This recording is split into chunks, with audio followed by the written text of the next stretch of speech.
Hey everybody, this is Dr. Chris Dost. Welcome back to my channel, Biblical Languages and Literature. Glad you're here with me today. And today we're going to be looking at Isaiah chapter 40 and verse 1.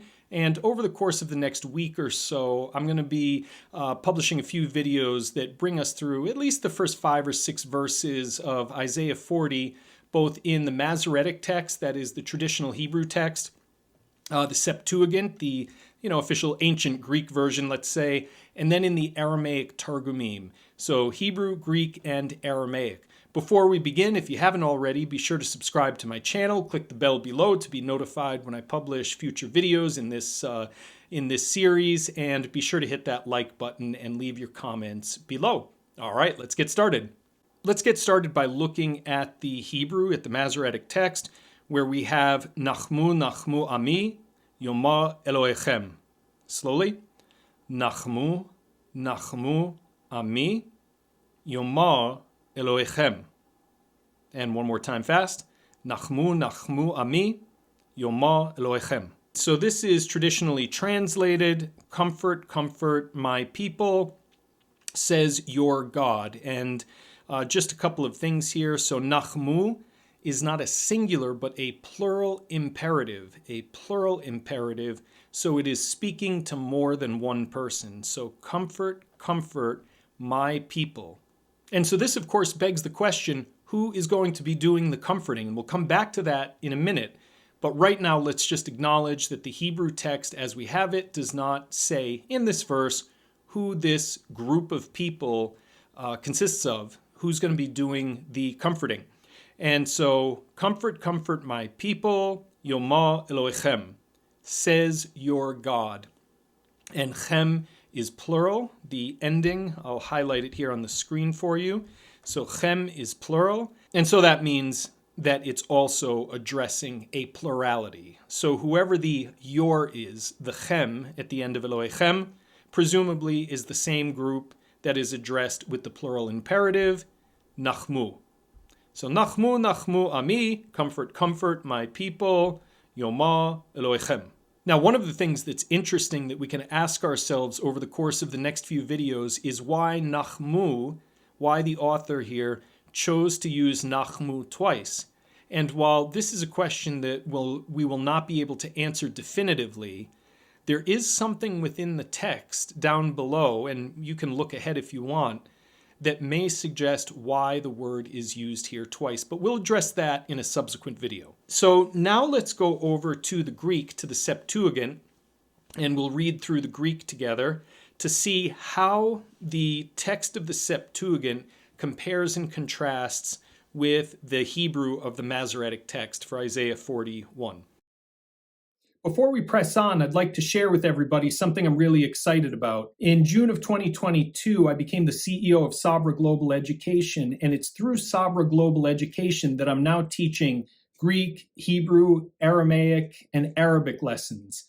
And for those of you who are interested in doing private lessons or who are interested in getting involved in a group class, I would encourage you to check out my teacher page there and see the types of courses that I'm offering. And if you don't see something that you're interested in, please shoot me an email and let me know what you'd like to see offered through Sabra Global Education. Parakalete ton leon mu, lege ha theos, lege ha theos. So parakalete is a second person plural active imperative. It's a command form. And so grammatically, we would say that it agrees with the Hebrew. The Hebrew here, Nachmu, is a plural imperative and thereby second person. In the Greek, we refer to third person imperatives, and I don't want to get into what that means in this video. We can talk about that some other time. But all that to say, from a grammatical standpoint, we would say that the Greek agrees in terms of person and number. That is to say, the Greek and Hebrew forms, Nachmu and Parakalete, over here, are both second person, that's person, and they're both plural. That's what we mean by number. Okay? So Parakalete, Parakalete. Now, what does Parakalete mean? So Parakalete is from the Greek verb parakaleo.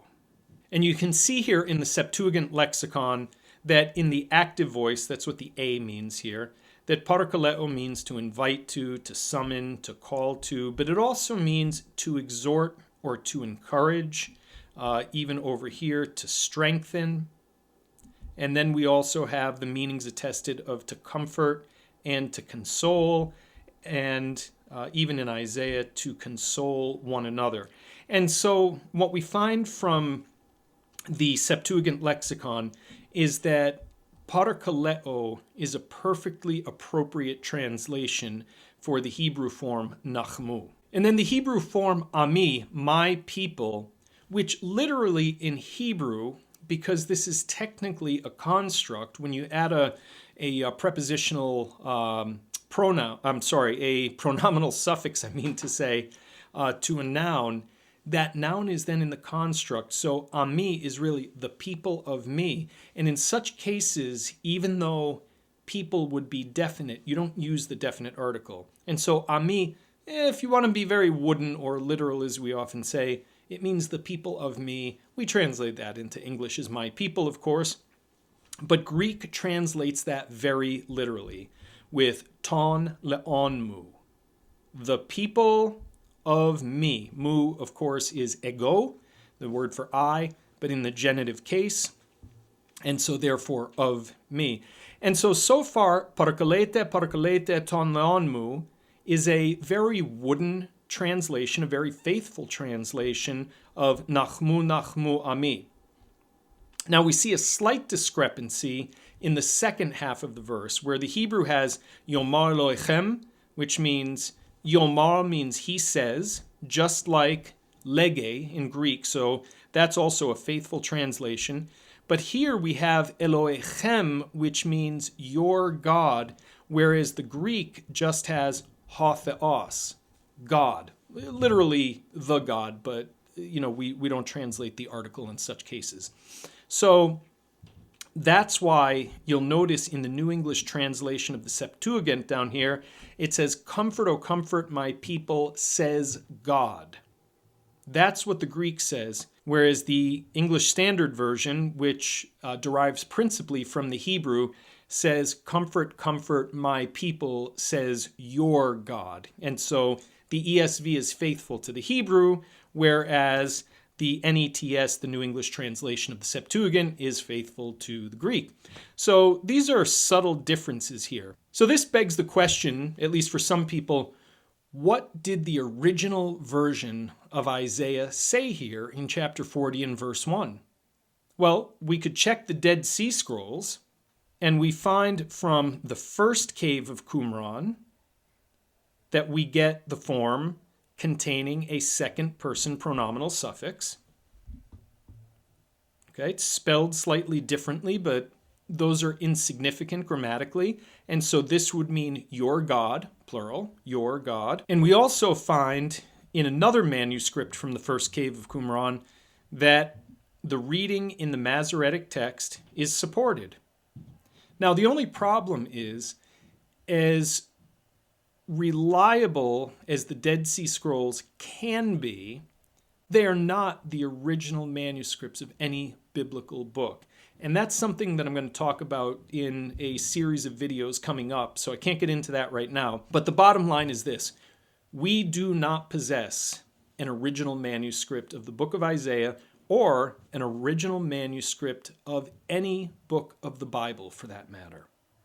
And so therefore, any discussion of what the original said is somewhat faulty, because it presumes, A, that we can reconstruct the quote-unquote original, which in many cases is possible more with the New Testament than with the Hebrew Scriptures. But the second thing, with regard to the Hebrew Bible, is that it posits that there actually was an original version of the book of Isaiah, which I'm going to argue in subsequent videos may not actually be true. I discuss this in my book, Jesus' Bible, A Concise History of the Hebrew Scriptures, which, if you're so inclined, you can check out. It's on Amazon, and you'll find the link in the description below. But all we can say about this verse is that from a very early time, some manuscripts had your God, whereas others just said God. All right, now let's have a look at Targum Jonathan of the Prophets, which may date from sometime around the 4th century of the Common Era, the 4th century AD. And here's what we get. Nevi'aya it nabo tanchumin al ami amar elachon. And slowly. Nevi'aya it nabo tanchumin al ami amar elachon. Which means, O prophets, prophesy. This is a second person plural. And so now the Targum identifies the group that's being spoken to. It says that it's the prophets, something that is not there in the Hebrew. So this is an interpretive addition that's there in the Targum. O prophets, prophesy words of comfort or consolations over my people or to my people. You can go either way with the translation there, inconsequential. Says your God. Says your God. So what we find in the Targum here, Targum Jonathan of Isaiah, chapter 40 and verse 1, is that the Targum spells out with an interpretive addition who this group is that is being prophesied to. It's the prophets. Itnabo is a plural imperative, but it is not exactly a faithful representation of nachmu, because nachmu just means comfort. So there's two command forms in Hebrew, nachmu, nachmu, comfort or comfort, whereas the Aramaic has prophesy, words of comfort. So there's an interpretive addition. Itnabo is grammatically faithful in that it's a second person plural imperative, and tanchumin brings out the force of the verb, nachmu in Hebrew. Al is just necessary because of the verb, and then ami is the same in Aramaic as it is in Hebrew. And then says, amar, is technically it's a past tense verb, but it's relatively appropriate. I wouldn't say that this is terribly consequential here for reasons that we'll talk about later, dealing with prophetic formulae throughout the Hebrew Bible. So we'll translate this, says your, plural, God, your God. And so in the main, the Targum is faithful to the Hebrew, but it adds some interpretive additions to help spell out what is meant or implied, in the Targumist's opinion, by nachmu.